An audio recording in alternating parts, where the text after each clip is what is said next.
Glórias a Deus, louvado seja o nome do Senhor. A paz do Senhor para todos. Nós estamos aqui mais uma vez para deixar da parte do Senhor para cada coração a palavra de Deus, palavra que cura, que sara, que transforma, que renova as nossas vidas.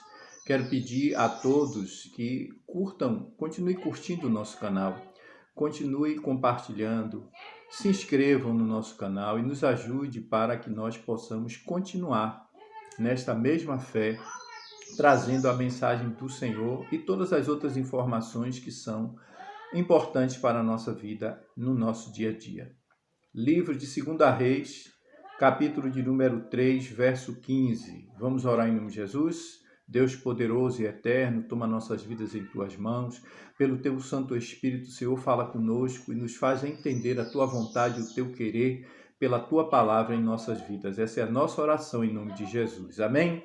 Louvado seja o nome do Senhor. Capítulo de número 3, versículo de número 15, para a glória de Jesus.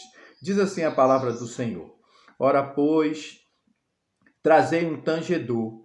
E sucedeu que, tangendo o tangedor, veio sobre ele a mão do Senhor, e disse: Assim diz o Senhor, fazei nestes vale muitas covas, buracos. Porque assim diz o Senhor, não vereis vento e não vereis chuva. Todavia este vale se encherá de tanta água, que beberei vós e vosso gado e os vossos animais. Ainda isto é pouco aos olhos do Senhor. Também entregará ele aos Moabitas, entregará ele os Moabitas, e nas vossas mãos. E ferireis todas as cidades fortes, e todas as cidades escolhidas, e todas as boas árvores cortareis, e tapareis todas as fontes de água, e danificareis com pedras todos os bons campos.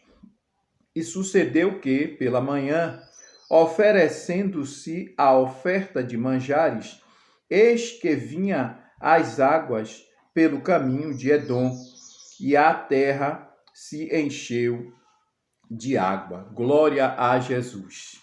Aqui nós estamos diante de uma palavra poderosa para os nossos corações, para que Deus possa fazer morada e transforme cada vez mais a nossa vida.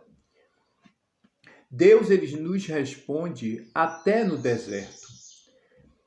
Deus, ele interfere em nossa crise. Louvado seja Deus.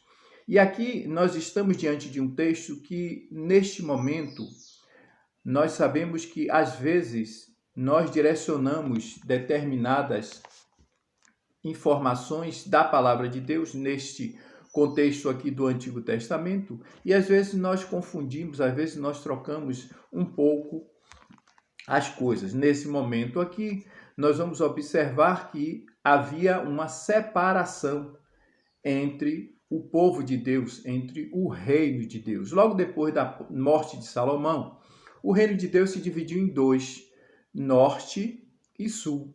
Sul, Judá, com capital em Jerusalém, aonde neste momento Josafá era o rei, e o norte que estava sob o controle de Jorão, e a capital era Samaria. E a Bíblia, ela vai nos contar neste momento sobre a questão dos Moabitas. Os Moabitas, eles se levantaram contra o reino de Israel. Jorão, então, pediu a Josafá que o ajudasse nesse propósito. Porque havia, na época do rei Acabe, um domínio sobre os Moabitas. E os Moabitas, eles tinham de tempo em tempo pagar tributos ao povo de Israel.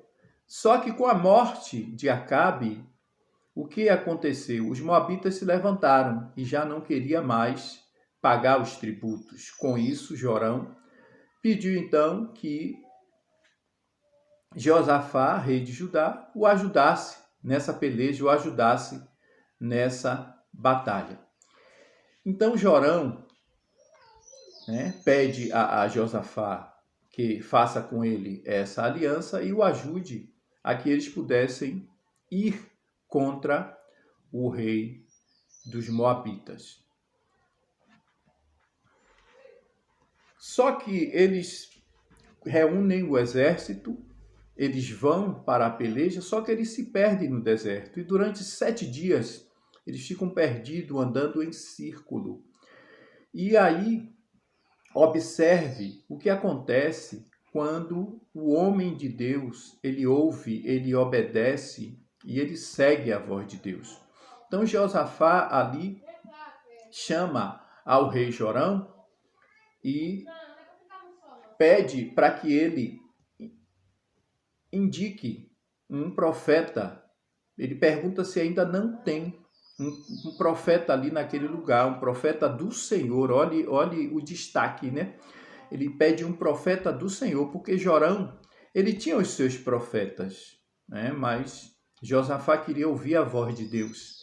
E nós sabemos que para ouvir a voz de Deus, nós precisamos de um profeta que seja obediente, que preste os seus serviços ao Senhor, o nosso Deus. Ele então convoca a esse profeta, o profeta Eliseu.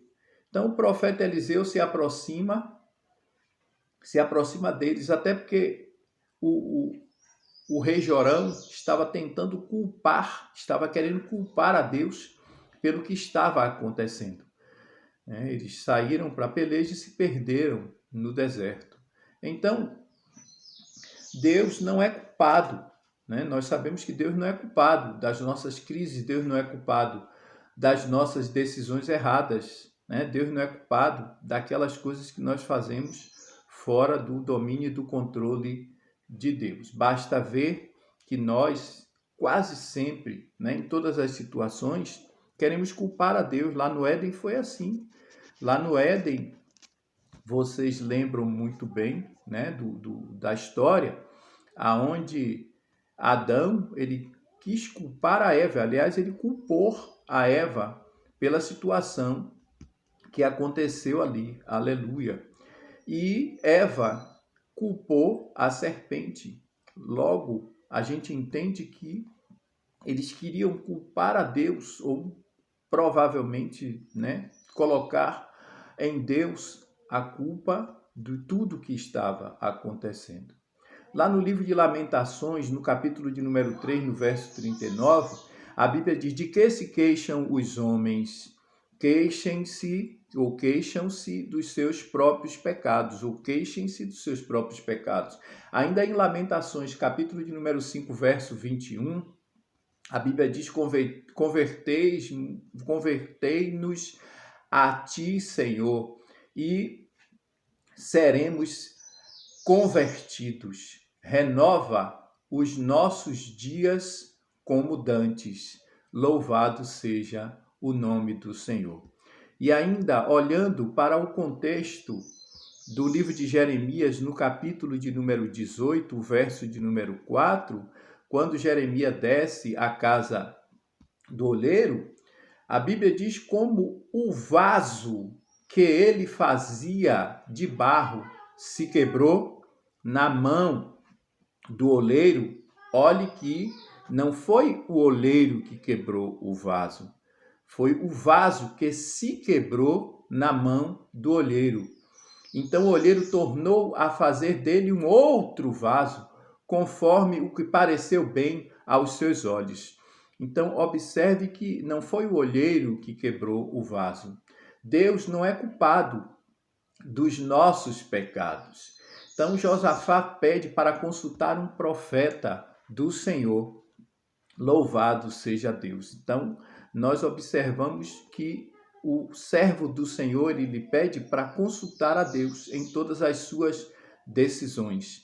E a Bíblia diz que Eliseu, quando chegou ali na presença daqueles homens, ele olhou para o rei Jorão e ele disse que não faria, né, nada se não fosse ali a presença de Josafá. Então, a presença de um crente no meio da igreja ou no meio de uma situação faz toda a diferença. Então, por que Deus iria falar através de Eliseu naquele momento? Porque ali tinha alguém que agradava, cujo coração agradava a Deus. Então, que nós possamos entender que o crente verdadeiro, ele deseja ouvir a voz de Deus, ele deseja estar no meio de Deus, ele deseja compartilhar verdadeiramente com as coisas de Deus. Amém? Então não esqueça, nós, crentes, temos que estar sempre no centro da vontade de Deus. E ali Deus só iria agir através do profeta, porque havia a presença de um homem de Deus naquele lugar. Amém? Graças a Deus. Então, que Deus continue nos abençoando e nós vamos depois trazer mais informações sobre esse texto. Amém? Que Deus nos abençoe poderosamente. Não esqueçam, nos ajude se inscrevendo no nosso canal, compartilhando os nossos vídeos para a glória do nosso Deus. Eu agradeço por tudo em nome de Jesus. Sejamos todos abençoados para a glória de Jesus.